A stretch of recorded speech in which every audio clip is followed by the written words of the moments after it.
Et si nous parlions de définir ce que c'est qu'un conflit? Quand on parle d'un conflit, on peut parler de situations de désaccord, de situations qui se sont envenimées, de relations qui sont devenues problématiques, d'affrontements d'intérêts ou d'enjeux. Mais en réalité, ce n'est pas ça un conflit. Un conflit, c'est une relation qui progressivement s'est dégradée. Alors très souvent, on peut se dire, mais tiens, un conflit, ça peut commencer par un non-dit. Un conflit, ça peut commencer par des propos plutôt insultants. Ça peut commencer par un comportement de mépris. Ça peut commencer par une exigence. Donc on peut voir qu'il y a des constantes. Quelle que soit la relation, il y a le même type d'éléments fondamentaux dans la conflictualité. C'est-à-dire qu'on peut imaginer un Lego, par exemple. On pourrait voir qu'il y a des éléments et puis voir que ce sont ces mêmes éléments qui sont dans tous les conflits. Alors, ce qu'il y a de particulier, c'est qu'on a toujours le sentiment que le conflit est unique, qu'il y a quelque chose de très personnel dans une relation dégradée, qu'il y a même une force à la limite universelle qui nous anime, tellement le conflit est vécu d'une manière violente en soi. C'est pour ça que d'ailleurs que les Grecs en faisaient des dieux. On voyait dieux de la guerre, on voyait des affrontements même qu'ils imaginaient dans la mythologie grecque. C'était absolument prodigieux. Parce que quand il y a un conflit, parfois on peut se dire mais on est animé de l'intérieur et on est porté par des éléments qui semblent nous dépasser. Comme si on était animé par une volonté extérieure quand on est hors de nous-mêmes. Mais en réalité, quand on regarde ce qui compose la conflictualité, eh bien, on peut voir qu'il y a vraiment des constantes. Et comme je disais, ce sont des pièces de Lego. Alors les pièces sont différentes, sont de formes différentes, mais en réalité, elles ont les mêmes caractéristiques, elles ont les mêmes propriétés. Vous pouvez déjà regarder comme ça la relation qui s'est dégradée, une relation à laquelle vous teniez, et la manière dont elle s'est dégradée. Et il y a sans doute eu de votre part, il y a eu des propos qui ont été agressifs à l'égard de la personne avec laquelle vous êtes entré en conflit. Il y avait une incompréhension. Vous avez d'abord cherché à comprendre ce qui se passait dans cette dégradation de la relation, et puis soudain il y a eu des propos qui ont pu devenir agressifs. Il y a peut-être eu aussi, d'ailleurs quand je dis peut-être, il y a eu sûrement de votre part une aspiration à ce que l'autre change de comportement ou qu'il accepte votre comportement. Donc il y a eu cette tentative au départ, cette recherche, qui n'était pas seulement une tentative, qui était vraiment une aspiration, qui s'est avérée une tentative parce que ça n'a pas marché, mais une recherche de transformation de la relation, une recherche de faire passer un message, et puis ça a été un échec. Et comme c'était un échec, vous avez sans doute procédé en répétant les mêmes choses. Et ça n'a pas marché.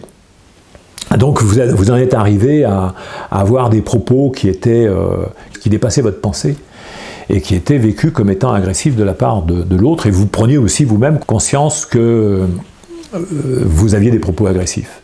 Et vous aviez aussi des comportements qui étaient de recherche d'imposer une aspiration, une volonté ou un refus vis-à-vis de l'autre. Et vous aviez pensé aussi que l'autre le faisait exprès de se comporter de cette manière-là. Vous vous étiez dit qu'il faisait obstacle volontairement à votre projet, votre aspiration, votre désir. Et qu'il recherchait, même à un moment donné, c'était devenu tellement grave que vous en étiez arrivé à penser qu'il cherchait à vous nuire. Pour que le conflit puisse vraiment éclore, se développer, eh bien, il ne suffit pas qu'il y ait ces trois éléments d'un seul côté, il faut qu'il y ait les mêmes éléments de l'autre côté, avec des caractéristiques différentes. C'est-à-dire que ce qu'on veut imposer à l'autre, ce n'est pas ce qu'il rejette forcément, il peut y avoir d'autres aspirations, il y a des propos ou des pensées qui sont différentes, mais qui ont les mêmes effets finalement. Prêter des intentions négatives, penser que l'autre veut nuire, avoir des propos qui peuvent être désagréables, insultants, et avoir des comportements qui sont de type contraignant. Donc c'est pas tout. Parce que pour que le conflit se développe, eh bien, il faut encore un autre élément, une autre constante, c'est l'élément de la surenchère. Alors, faire de la surenchère, c'est quelque chose qui est dans une habitude de communication. En fait, on a une habitude de communication, on communique d'une certaine manière, on s'exprime d'une certaine manière, sans s'en rendre compte tous les jours, et sans rechercher vraiment à nuire ou à embêter l'autre, eh bien, on a un style de communication. Et dans la manière de nous exprimer, dans les situations de conflit, on fait de la surenchère. Donc si habituellement j'explique beaucoup les choses, si habituellement je fais beaucoup de démonstrations, si habituellement je mets mes tripes sur la table, hein, plus ou moins, eh bien j'en ferai encore plus. Et tandis que je serai dans une dynamique d'en faire encore plus, hein, j'utiliserai simultanément ce que j'énonçais tout à l'heure comme étant des prêts d'intention, des interprétations et de la dynamique contraignante, ça va se conjuguer avec la surenchère sur ma manière de communiquer, et tout ça, ça va faire une obstruction à la communication avec l'autre. Et en même temps, ça va créer de la conflictualité parce que l'autre va être dans la même dynamique. C'est-à-dire que lui-même va être dans une dynamique de surenchère. Et c'est pas tout. Parce qu'il y a encore un troisième élément qui est vraiment important. C'est celui de la privation de la reconnaissance. On ne reconnaît plus du tout l'autre comme il était initialement. C'est-à-dire qu'on n'est pas dans une relation d'agression, je le répète, on est dans une relation qui s'est dégradée, qui s'est détériorée. Il a fallu un petit peu de temps, parfois ça va assez vite, mais quand même il a fallu un petit peu de temps.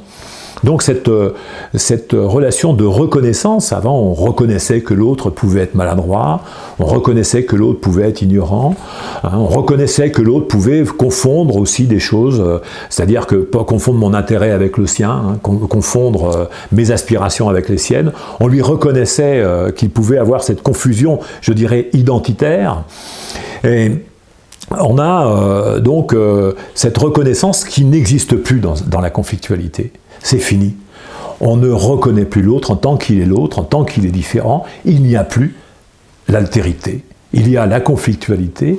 Et puis, dans cette logique-là, il y a un fatalisme hein, qu'on pourra appeler celui de l'adversité. Hein, c'est comme ça, c'est dans la nature des choses, et on est dans une dynamique de conflit permanent, animé, sans qu'on puisse maintenant retenir notre émotion, sans que la raison puisse réorganiser notre pensée. Et c'est ce qui est de commun, en fait, à toutes les personnes qui sont en conflit, quelle que soit la culture, quel que soit le contexte, quelle que soit la responsabilité de la personne, quelle que soit sa position sociale, politique, économique, quelle que soit son éducation, sa formation, quelle que soit sa langue donc, mais déjà, rien que de pouvoir repérer dans notre vie, dans votre vie, que vous avez une tendance naturelle, parce que tout ça c'est naturel, tendance naturelle à aller vers la conflictualité quand il y a quelque chose qui nous déplaît, qui vous déplaît, eh bien, vous pouvez déjà identifier que vous avez ces mécanismes-là, et que ce n'est pas volontaire, mais que la raison est le seul outil qui vous permettra de retenir cet emballement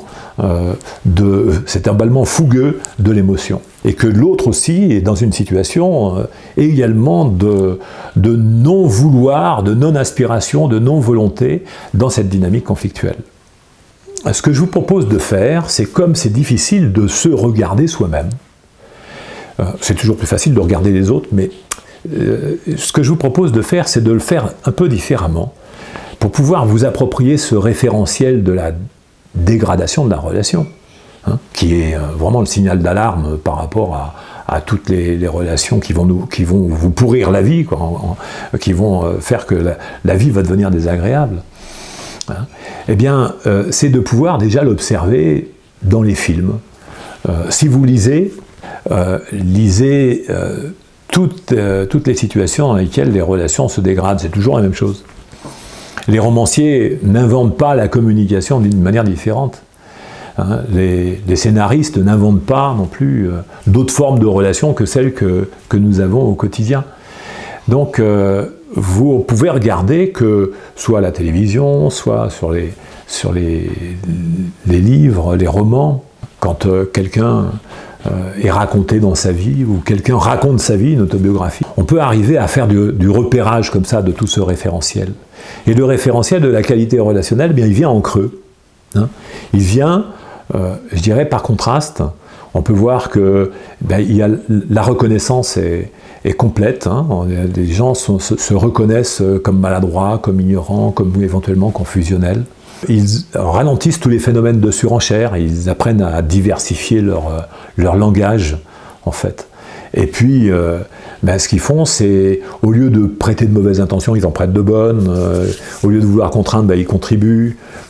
Au lieu d'interpréter négativement, ils interprètent positivement. Parce que tout ça, ça participe de la communication humaine. Mais c'est une vigilance, c'est vrai, c'est un apprentissage. Et ce n'est pas un apprentissage que l'on fait à l'école, puisque l'apprentissage que l'on fait, c'est celui de se contraindre. Or, c'est contraire même à l'idée de l'apprentissage, la contrainte. La contrainte, c'est pas la discipline, c'est pas apprendre quelque chose pour se maîtriser, c'est subir quelque chose. Or, en communication, subir, c'est pas du tout constructif, c'est contre-productif. Et c'est toute la démarche que je peux vous proposer dans le cadre des formations d'ingénierie relationnelle, de qualité relationnelle et de médiation professionnelle.